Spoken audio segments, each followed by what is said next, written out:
see significant improvements by the time we get to Tuesday afternoon, with temperatures warming into the 40s. Small improvements by tomorrow afternoon, warming into the 30s with more sunshine than we should see today. We urge you to continue to stay home, though, and stay safe and stay warm, and we'll continue to guide our crews through the remainder of the event as needed as we make our way through the next few days. Thank you. Nathan. Thanks, Lena.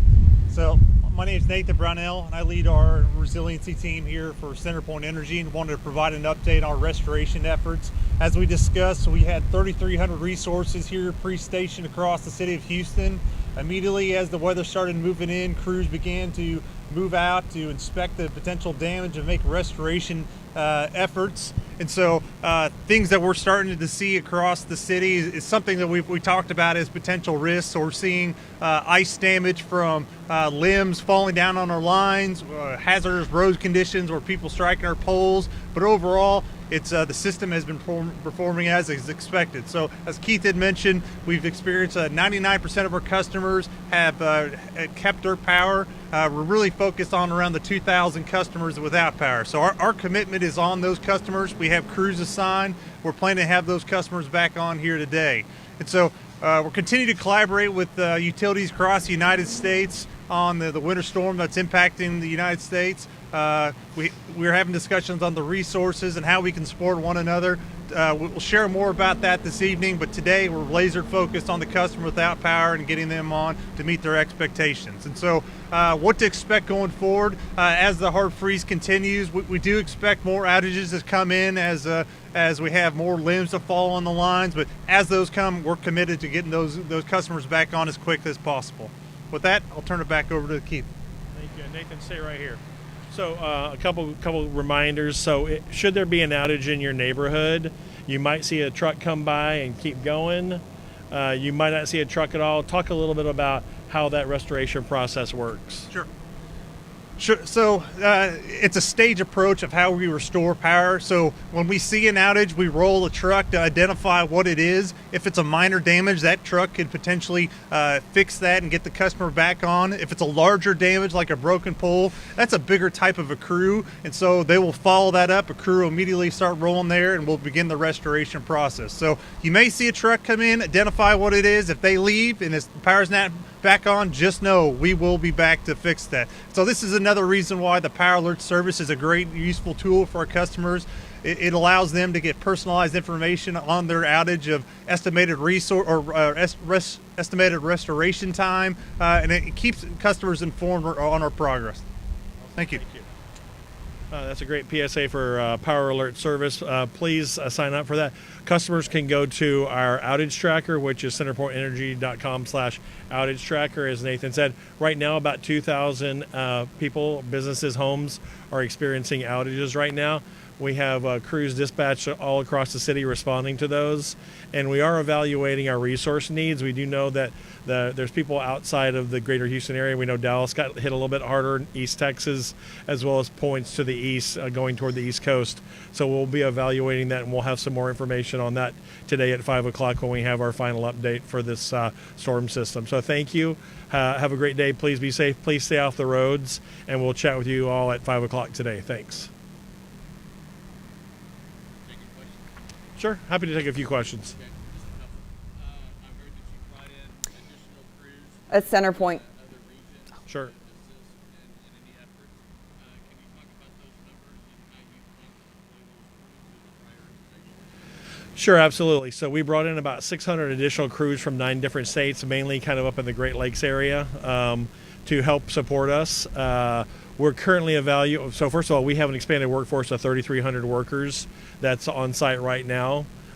We are evaluating where we can hopefully release some of those folks to go support other utilities in other parts of the country, further north and further east. So we have more than ample resources right now. That's why we're evaluating and likely going to have more information on that at 5 o'clock today. Over the past year and a half, CenterPoint's been hard at work with their resiliency plan, shoring up the infrastructure of your transmission line. Have you seen any examples where those efforts have paid off? And in this instance, it may not be obvious, but maybe you've seen some. Sure, I'm going to let Nathan probably take that. I'd say starting off, kind of the answer is that over the course of the last year and a half. Incredible work. Nathan will hit some of the numbers: 50,000 more storm resilient poles, 8,000 miles of vegetation management that we've executed. Incredible work. That all led to a savings of about 100 million less outage minutes in 2025 versus 2024. And that's all for the betterment of our customers, being there for our customers and making our communities more resilient. Nathan, I'm going to give you a little bit more time on that. Sure. Exactly what Keith has said. We've been hard at work over the last couple of years on the Greater Houston Resiliency Initiative. This is really about hardening our structures that are out there. So we've installed over 50,000 hardened poles. These are going to be wind resistant up to 132 miles an hour, but they're also beefier to be able to handle this type of weather we're seeing over this weekend. We've also trimmed 8,000 miles of high-risk vegetation that helps reduce outages. We've undergrounded 400 miles of line. We have installed over 500 automation devices that can automatically isolate faults to keep customers back on. We're building a system to be the most resilient coastal grid in the United States, and it's these types of events why we're doing it. It allows us to be able to take a punch from extreme weather and get back up much quicker. So these are things that we're happy to do, and hopefully we can show to our customers the benefit.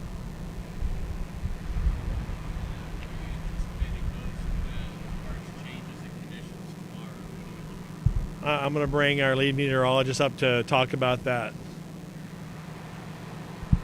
Thank you for the question. As mentioned, from this point forward, we're not anticipating any additional precipitation, so nothing else is falling from the sky. But as you can see around the parking lot, there are still wet surfaces. For the time being, 59, 69 is pretty much a demarcation line. We're already seeing temperatures falling into the upper 20s north and west of there. And so even though the precipitation didn't initially fall as frozen, that doesn't mean that it's not either going to freeze or refreeze. We might get some brief thawing in the afternoon hours each day. Later today, there might be some spots south and east that saw rain, and maybe they don't fall to freezing until later, so those surfaces could freeze. As we get into tomorrow morning, we are expecting teens in our northern areas, 20s in and around the city, more so upper 20s along the coastline. We could climb into the upper 30s tomorrow afternoon, get more sunshine. Today's probably going to stay cloudy, but we probably won't see significant impacts until Tuesday afternoon, because once again, as we head into Tuesday morning, we'll see teens in outlying spots, low to mid 20s across the city, and teens along the coastline. So we do have 2 nights where we will experience hard freezes in a row. We'll be back into the 40s though by Tuesday afternoon. Most of the rest of the days this week will be in the 40s and 50s for daytime highs. We could still see some freezing temperatures, but it'd be more so to the 32-degree mark, so not as severe as what we're seeing in the earlier part of the week. And the rest of the week should be relatively quiet. One quick comment about the weather tonight and tomorrow night. So Sunday night and Monday night, we do see those hard freezes. Lena and Matt, our meteorologists, have been sharing that with our operations. We do know that extreme cold like that can take a toll on our equipment. Our equipment is designed to be on the coast, so we want it operating great when it's above 100 for 6 weeks at a whack. So we may see some areas that do have the occasional outage here and there over the next couple nights. That's why we're retaining our expanded workforce to make sure we're able to respond to that in a timely fashion. All right. Do you have another planned update coming up today, or is that tomorrow? We plan to have our final update for this kind of storm period tonight at 5 o'clock. Yep. All right. Thank you.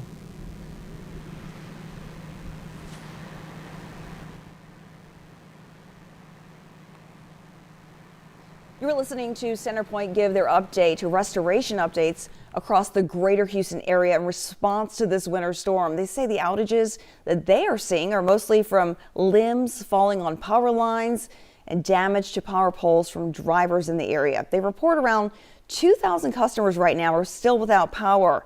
Nathan Bromwell, the resiliency leader there at CenterPoint, saying that they are, quote, laser focused on getting those customers back on as quickly as possible.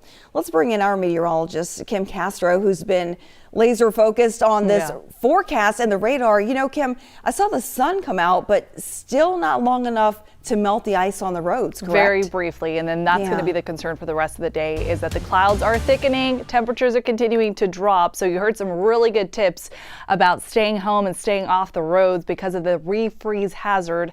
That is something we will continue to monitor here in-house. 29 degrees right now at IAH, a 14-degree drop from yesterday, and more importantly, below freezing. So So any slick spots on the road, likely freezing right now. So I want to see nobody on the Gulf Freeway camera shot. There are a couple people moving here. You just want to be extra mindful of the just sheer fact that volume-wise we can't get to every spot on the road, and so there are going to be areas that have that freeze hazard and have that potential for spinouts.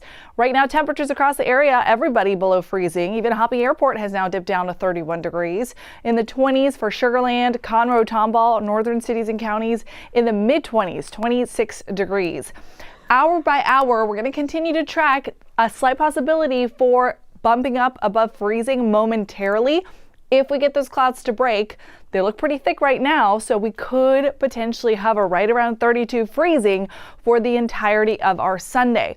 And then comes the overnight cool down. Temperatures are going to drop significantly. So you'll notice we've got lingering threats. Even though the precipitation has ended, temperatures, once they stay below freezing, the threat for ice lingers. So we do have those patches on the roads.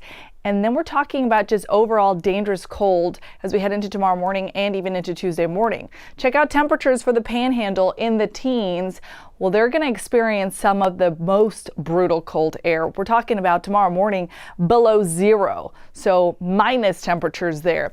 We're going to get down into the 20s, a couple spots in the teens, which is why we're under the hard freeze.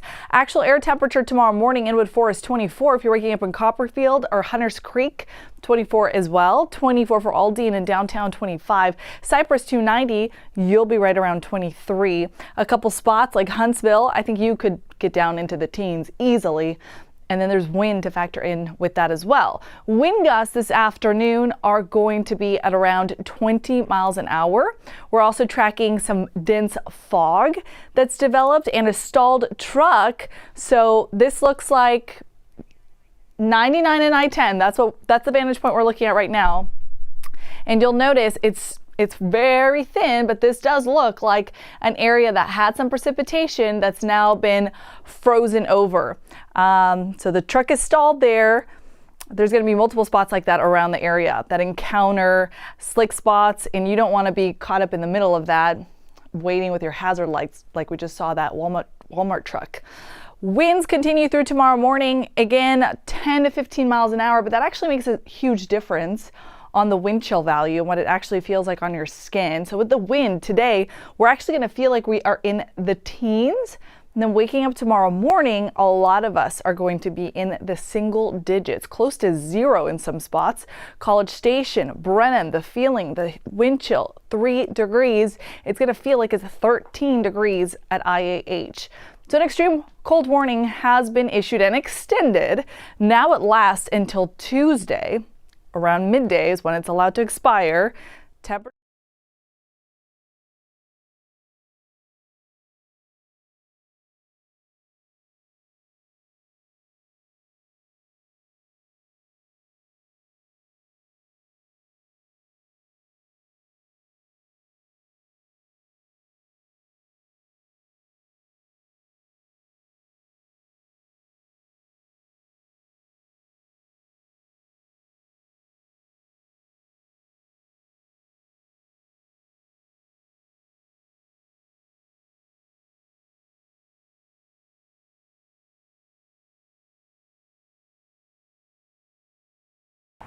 Yeah, we're sitting here. I'd let them know.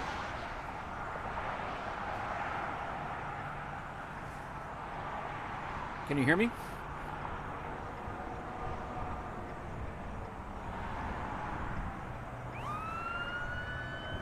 Okay. Is that audio?